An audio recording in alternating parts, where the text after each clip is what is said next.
of the work we've done at Jefferson in the last 10 years, we put together a working group, and now we have a large pancreas center. We've done several prospective randomized surgical trials. I'm proud of these trials. One was randomizing how you sew the pancreas back to the jejunum. This was a dual institution trial, Jefferson and Indiana, when my friend Keith Lillema was at Indiana.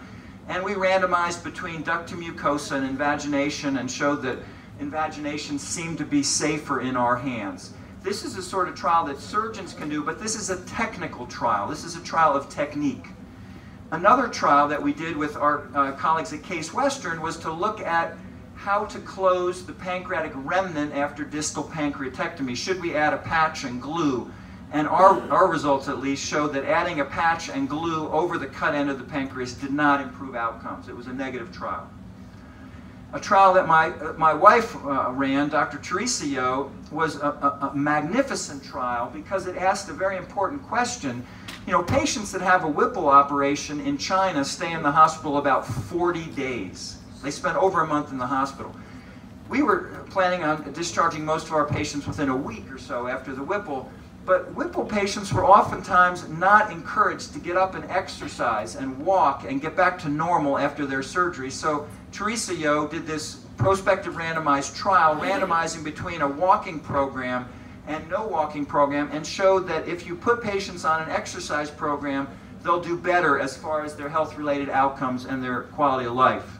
And so what we do, and we give our patients now, when they go home, they get a specific poster that goes on their refrigerator or on their wall, and it includes a walking program, getting them out walking back to normal.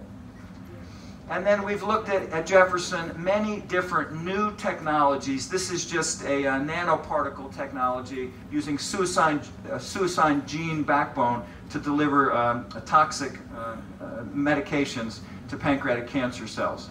So here's a picture of our team from a few years ago. And this comes to the fourth and final question. And that is, which of the following statements about post-op outcomes following the mini Whipple, what we call the pylorus-preserving Whipple, is true? And I'm going to read through each of these. So most patients have at least a complication. They leave the hospital within 2 weeks, and they return back to the clinic to have their drains removed in the outpatient setting. Number B is the mortality rate is 5 to 10%. C is postoperative chemo is started during the index hospitalization, that is right after surgery. Or D, most patients do well, leave the hospital on post-op day 6 or 7 with no drains still in place. And I know in many places around the world, our practice is very similar to what other people are doing. Again, this is the surgical masterpiece, I think, the mini Whipple operation. And our results at Jefferson, we have a less than 0.5% mortality rate. And the answer for us, the answer is most patients do well. They leave the hospital on day 6 or 7. They have no drains in place. As a matter of fact, as I'll share with you, we just finished a trial where our patients got sent home on post-op day number 5 after an open Whipple procedure. This is not robotic, this is not laparoscopic, this is open surgery through a small midline incision. So Alessandro Capellani mentioned that I was recruited to Jefferson in 2005. And you can see these are the numbers of pancreatic resections at Jefferson before I arrived in the era of Frank Rosato and Don Defoe. And then you can see we've had a big jump in the number of pancreatic resections we've done. And now we do over 200 pancreatic resections a year. Most of them are Whipple operations, pancreatic duodenectomy, a good number of distal pancreatectomies, and then a fair number of total pancreatectomies or Appleby procedures, which is the celiac axis resection en bloc.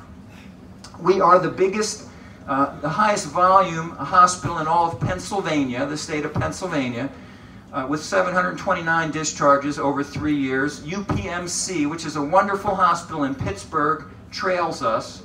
And the University of Pennsylvania, one of our competitors in Philadelphia, does about half the number of operations we do. So we're #1. We have the highest volume of pancreatic surgery in 45 of the 50 US states.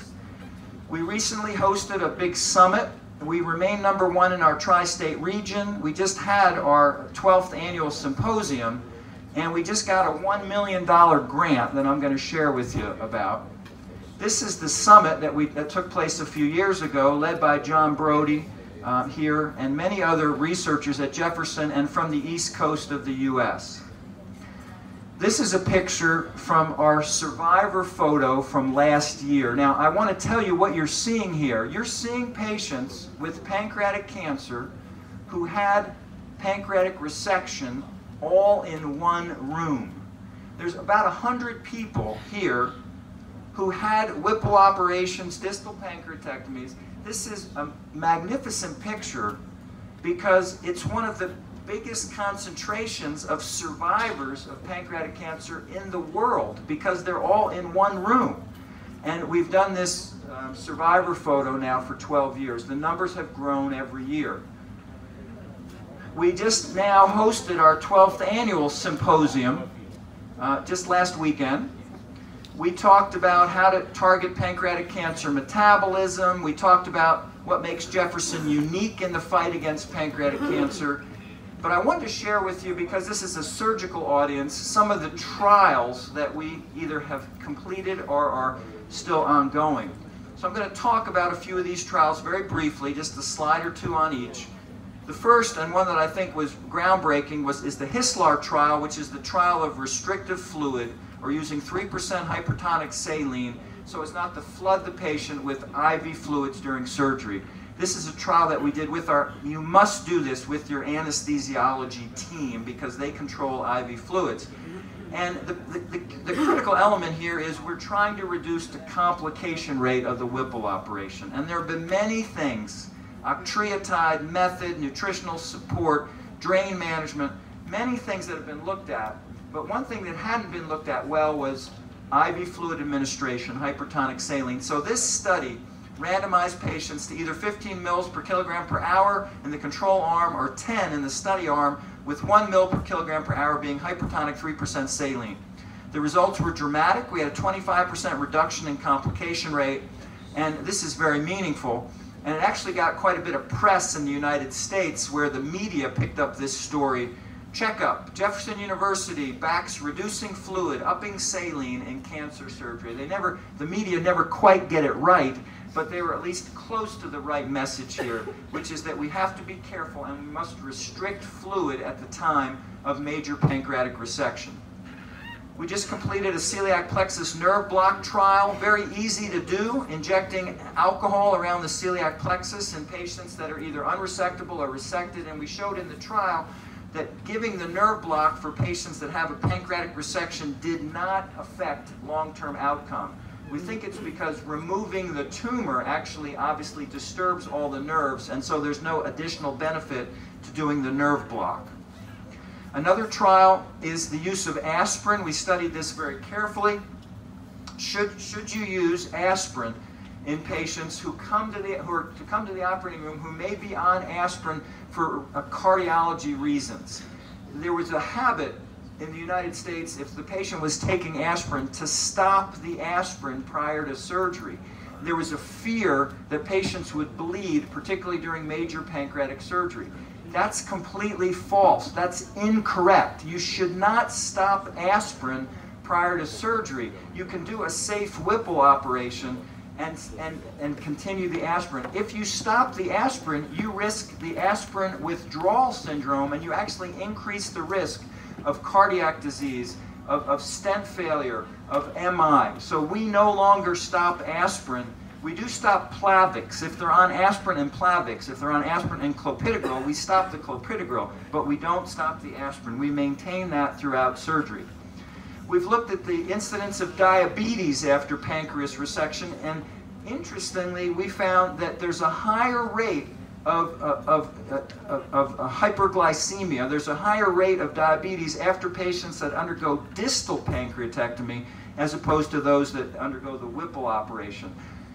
We've also done something that I call the Pucci operation, or the Pucci procedure, named after the first author of this paper, Michael Pucci, which is virtually all of the Whipple operations that we do when we have a dilated pancreatic duct in the remnant, we take a small fiber optic choledocoscope and we scope the remnant gland from the inside. I can tell you just 2 weeks ago, in a patient I was operating on, I found tumor in the remnant, throughout the entire remnant, that I would have left behind if I had not done this pancreatic ductoscopy.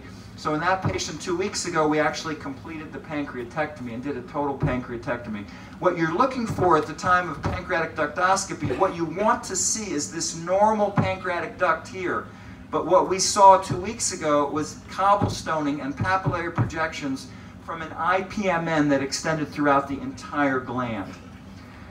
There's been many studies done looking at drains. Should you use drains? Should you not use drains with the Whipple operation? And Jordan Winter, one of my junior faculty members, was involved with this study presented at the American Surgical that said not using drains was dangerous. Now, there certainly are times when we don't place drains when it's very low risk of leak, but an important issue. The other thing I want to mention is this is a marvelous opportunity. This is the mini Whipple specimen. This is the pancreatic duodenectomy specimen that we deliver to our pathologists usually 3 or 4 times a week. Well, this is a marvelous opportunity to do next generation sequencing, genomics, proteomics, phospho-organo studies to look at the characteristics of every individual patient's tumor. So we have a tumor banking protocol where every tumor we remove gets tumor banked and studied. And we're looking in our pancreas tumor registry, which is led by Dr. Teresa Yo and Dr. Harish Lavu. We're looking at this as a longitudinal study. We have nearly 700 patients in our Jefferson Tumor Registry looking at heredity, environmental exposures, and occupational exposures, with the ultimate goals being to better identify genetic alterations, increase early detection, and identify high-risk individuals. So that's 2 of the 5 things I said are the challenges for the young people in the room. This registry should help us answer. Now, we do have 3 trials that are either active now or one soon to launch. The first is what we call the Whipple Accelerated Recovery Pathway, or the WARP trial. It targets post-op day 5. That's day 5 after the Whipple to go home. We were forced by our Data Safety Monitoring Board to close this trial at halfway accrual. We were forced to close the trial because the trial was so positive. We achieved our endpoints at half accrual. So we're writing up this abstract, and I guess 2 days from now we'll submit it to the American Surgical. This could be a landmark study showing that in selected patients, 5-day hospital discharge, open Whipple is possible. On the bottom, we have a marvelous study where we've accrued over 200 patients that ask the question, does serial dilution during the Whipple operation decrease the risk of local recurrence or a disease-free recurrence? And it's a study where we dilute the patient with 10 liters of either distilled water or saline at high volume during the operation. The control group gets no lavage, and we look at the outcomes. And this trial is going to take 700 or 800 patients, so it'll be a few more years. And the trial we're just getting ready to launch is called the RIP trial, RIP trial, rectal indomethacin to prevent post-pancreatectomy pancreatitis. So I'm going to end with just a couple more slides. The 44th president of the United States was Barack Obama. And he charged the American healthcare system to think more carefully about precision medicine. And in his State of the Union address in January 20th, 15, he said, and I'm going to quote, "Tonight I'm launching a new precision medicine initiative to bring us closer to curing diseases like cancer and diabetes, and to give all of us access to the personalized information we need to keep ourselves and our families healthier." This was now a little over 2.5 years ago. So precision medicine, I know you've heard of it. We talk a lot about precision medicine. We don't do it well. And I think 10 years from now, we'll look back and we'll laugh about how we're doing it currently. But we were fortunate, with the help of John Brody and Jordan Winter, to apply for and receive a $1 million grant from the Pancreatic Cancer Action Network that randomizes patients to either standard of care, physician's discretion, after a Whipple procedure, or molecularly tailored therapy. And the outcome is to see, can we improve survival? Can we overcome resistance? And it's based upon the fact that there are 12 core signaling pathways involved in cancer, and pancreatic cancer involves 7 of these core signaling pathways. And as I showed you before, the current textbooks are wrong. If you pick up a textbook now and read about pancreatic cancer, they're going to say the treatment after resection is to give gemcitabine and capecitabine. That's based upon the SPAC4. That's what most patients get after resection. That's not correct, because that doesn't take advantage of the individualized, personalized therapy you can get if you sequence and study everyone's tumor. So here's how we do it. We take the surgical resection, we do molecular profiling using a Perthera backbone. We also generate organoids, 3D cancer cells growing. This is beyond tissue culture. This is 3-dimensional growth on an underlying matrix. And then we do focused drug screening and can personalize the therapy. These are some of our recent data. In pancreatic cancer, 45 patients, most of which had a Whipple. And you can see the common driver genes, the genes that we were so excited to identify 20 years ago at Hopkins and other places. Genes like KRAS and P53, and the gene that we actually discovered, DPC4. Those genes have provided no therapeutic opportunities at all. They're driver genes. They're not of the Achilles heel. They're not actionable mutations. They're not actionable mutations.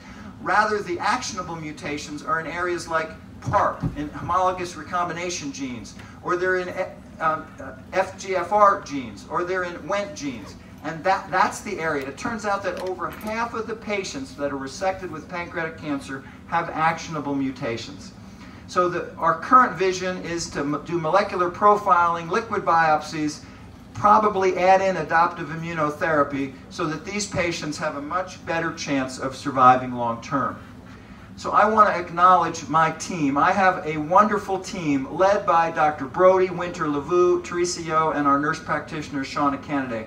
But literally dozens and dozens of other people who work with me, who I have the privilege of leading on this quest to make a difference in pancreatic cancer. So to review, I told you a little bit about pancreatic history. I told you the textbooks are wrong.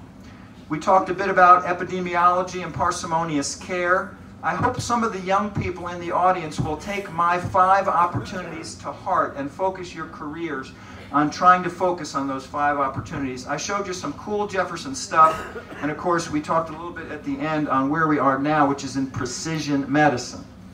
So again, my wife and I are very, very grateful for the opportunity to come to Sicily, to come to Catania, to visit the region, to go on a snowstorm on Mount Etna, to get to Taormina during the G7, to go down to Syracuse, to spend time in Catania. We've had wonderful meals.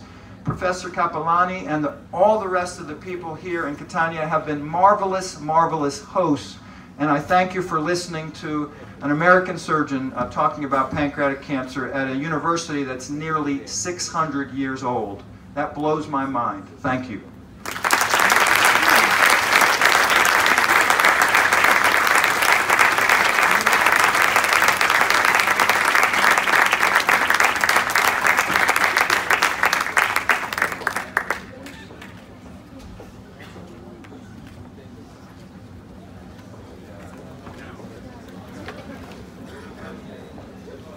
Molto interessante, devo dire, poi ha un modo di esprimersi anche accattivante. Prego, Marco. So, Charles, thanks, really.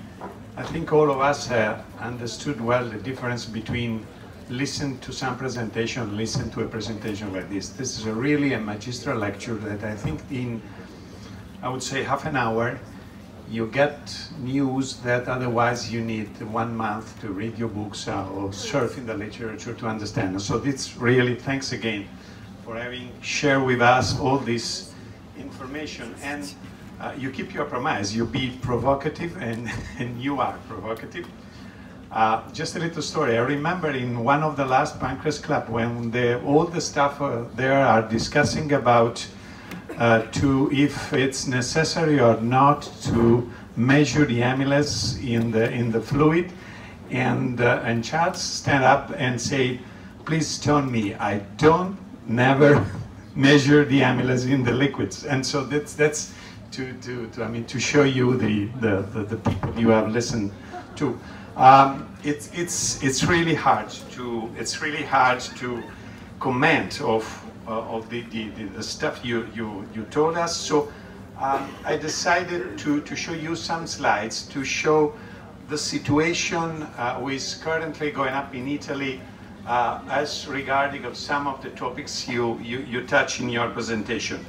And first of all, I would like to touch the topic of volume-outcome relationship, because it's really a hot topic even in Italy. And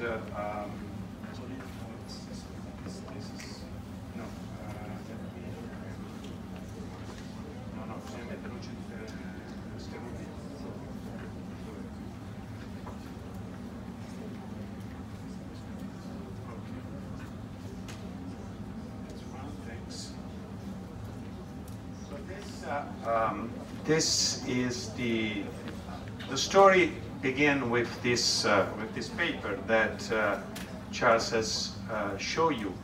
But I think this is a transatlantic problem. We had the same problem here in Italy, and just few years after the paper from Birkmeyer, this was a paper published on British Journal by an Italian group, the group of San Raffaele, where they're clearly showing the same things. I mean, the more operation you do, the lower is the operative mortality after PD. And this is not only a problem of mortality. I mean, there is an overuse of surgery in patients with pancreatic cancer. If you look at this data coming from different centers in Italy, and taking in account a period stemming from 2010 to 2012, even the rate of non-resective procedures for pancreatic cancer is dramatically related to the experience of the center, coming from 58% in very low outcome, in very low volume center, to 24% in very high volume center. This is not only a problem of resection, it's only a problem of, I would say, knowing exactly the procedures and the disease. And this is, again, you see the relationship between the mortality difference between very low and very high center in this particular setting. And this is very important because even in our country, now there is a national registry, a national-based registry that is closely monitoring what is going in our OR room. And so this is the data, the most recent data that comes back to 2015. And you see that as an average, the post-op mortality in pancreatic surgery in Italy is 5%. But they are going much more closer.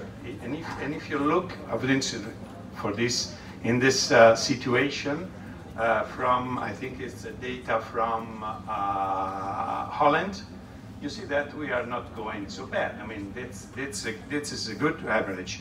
But if you look more closely there, this data can look in each center, can measure our postoperative mortality, can show the difference between one year and the other, and so everyone has his own picture there and has to reflect about the results of his surgery. And this is another important message from the same paper there. If you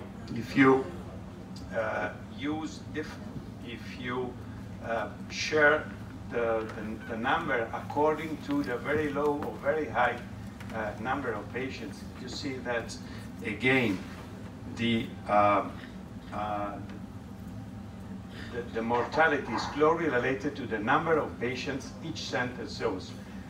And if we stem from the very low to the very high, you can see that you can see a patient in very low center every roughly 200 days, as opposed to a very high volume center, they operate the patient every 3 days. And so this is another important topics. Regional difference. There are these are the number of procedures in Italy according to type of resections, and you saw that there are great difference even in region. There are some regions that are basically offering high volume centers with high volume number of operations, and others where this did not happen. And this reflects even in post-operative length of stay. This is quietly a great difference between our data and US data, because probably there are differences in the health system in our country and US system. Anyway, there are clearly stated in this slide that there are significant difference between region where pancreatic surgery is done as routine and others where this is not the case. But the message did not come to the end, because if we look at this data, I mean, it's the number of the National Registry of Hospital Admission for pancreatic cancer. You see that even in, I would say, the high volume region, the number of the rate of patients submitted to operation in high volume center is very low, and most of the patients are still submitted to resection in mid or low volume cancer. So there is room for improvement, as Charles says before, even for this topic here. Thanks to the great effort of Claudio Bassi, the Italian Society of Surgery decided to address this topic. And we recently published a paper on our national journal with updates of surgery, trying to identify the hospital units and the tertiary referral center entitled to preferred mean. I mean, the average, the pancreatic surgery in Italy. And this is a clear message for all of us. And I hope so that people, all of us read this paper and try to reflect about that. Another important issue is we need to push the centralization problem, or there is some other way to try to cope with this problem, that is make networking or displacing high volume surgeon to low volume hospitals and see what happens. These are two papers from Italy. I'm sorry, there is two papers from Italy stating that and showing that if we take a surgeon trained in a high volume center and he moves to a low volume hospital, the results are quite the same than the one he had in the previous hospital. So I mean, the problem is open to discussion, and we have to reflect about that. Another things we can do is to join the dedicated societies. I mean, in Italy we have one of these societies is what we call HISP, is Italian Society of Pancreas. That is, I mean, studying and publishing guidelines, addressing multi-center studies and collaborative groups, and so that are trying to address most of the most important topics you have heard. And now the most recent initiative is the National Family Cancer Registry, which is now working in different centers. And just to show you that in the last 2 days, after then we opened this program in our hospital, we received, I would say, 1,000 phone calls every morning of patients trying to understand what is going on about this topic. And this is another important program that some of these societies, ISP, our society and other societies, are trying to join to work together about a survey and a national registry on minimally invasive pancreatic surgery. This is, I mean, just our experience in our center.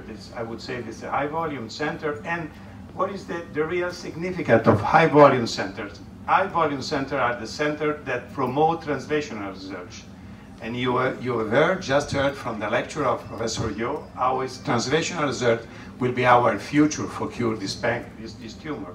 And so these are the studies that are currently, we have published, and they are currently ongoing in our center.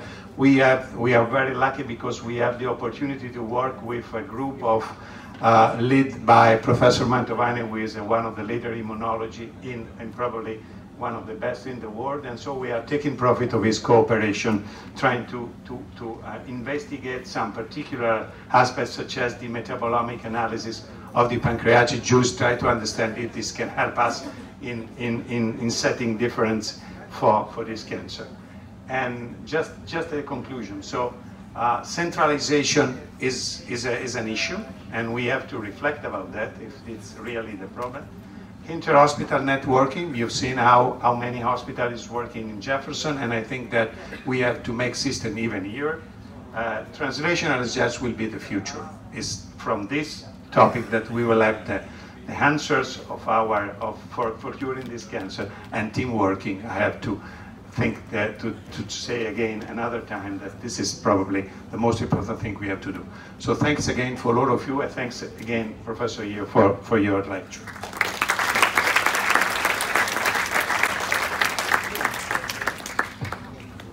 Bene, grazie, molto interessante il commento del professore Montorsi, ha sottolineato alcuni aspetti dei sviluppi futuri, no? Ha anche un po' creato un paragone tra gli Stati Uniti e l'Italia e lo stato della chirurgia pancreatica in Italia. La lettura non prevede discussione, siamo fra l'altro un po' in ritardo. Io volevo soltanto salutare, c'è un'altra aula qui a fianco in cui ci sono altri studenti e specializzanti che stanno seguendo, quindi volevo salutarli, anche se non li vediamo, però li sentiamo vicini e quindi mi fa piacere salutarli. A questo punto credo che possiamo chiudere questa lettura magistrale. Come dicevo, non c'è discussione, eventualmente se qualcuno di voi vuol fare qualche domanda al professor Yo lo potrà fare nelle prossime ore. Quindi grazie a tutti, grazie professor Yo. You want to talk?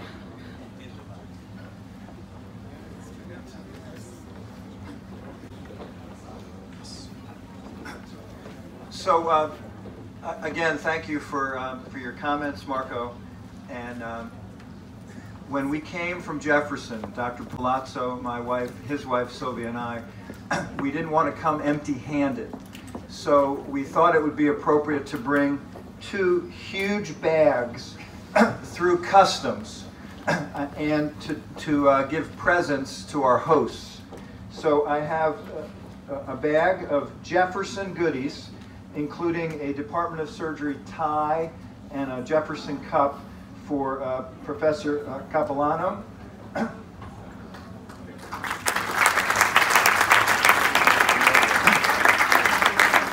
And I have a similar gift to your president, Francesco Vasili.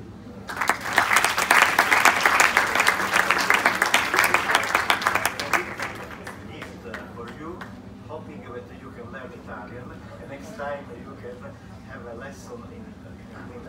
Thank you very much. Dovrebbe essere da meno, però domani il rettorato, quindi daremo anche noi qualche dono. Tomorrow, tomorrow you will come to our rectorate, our office, and I will have the pleasure to give you something from the University of Catania. Allora, bene, credo che abbiamo finito questa seduta e andiamo avanti col programma. Grazie.